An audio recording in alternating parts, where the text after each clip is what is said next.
आज इस देश में जो हालात बन गए, जो लोग पहले अमीर थे वो इतने अमीर बन गए और जो लोग गरीब थे वो और गरीब हो गए।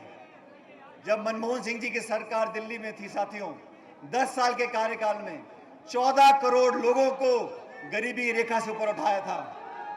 14 करोड़ लोगों को गरीबी रेखा से ऊपर उठाया था। आज के हालात क्या हैं? देश की 10% लोगों के पास, देश के 10% लोगों के पास इस भारत की 2/3 संपत्ति है।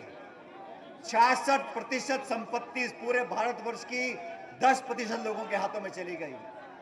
इस देश में हवाई अड्डे, रेलवे लाइन, बिजली कंपनी, बीमा कंपनी, जो बड़े पोर्ट थे, खान थे, उन सबको नीलाम करके चंद लोगों के हाथों में दिया जा रहा है।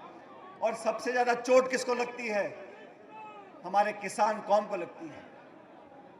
और मैं ऐसा मानता हूं साथियों, जाति, बिरादरी, धर्म, भाषा, प्रांत, इन सबको, इस सबके जहर को अगर कोई तोड़ सकता है तो दो बातें तोड़ सकती हैं।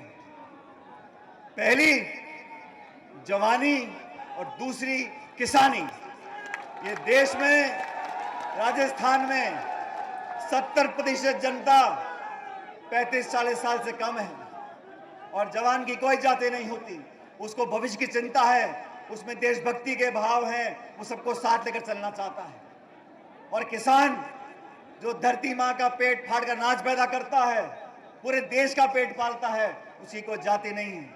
हम मंडी में जाके खड़े हो जाएं और गेहूं बाजरा हाथ में ले लें, हमको नहीं पता ये गेहूं किसने पैदा किया है, वो किस बिरादरी, किस समाज का, किस जाति का है। जो अनाज पैदा करता है वो किसान है। इसलिए साथियों, इस जहर को खत्म करने के लिए हम लोगों को एकत्रित होना होगा, संगठित होना होगा।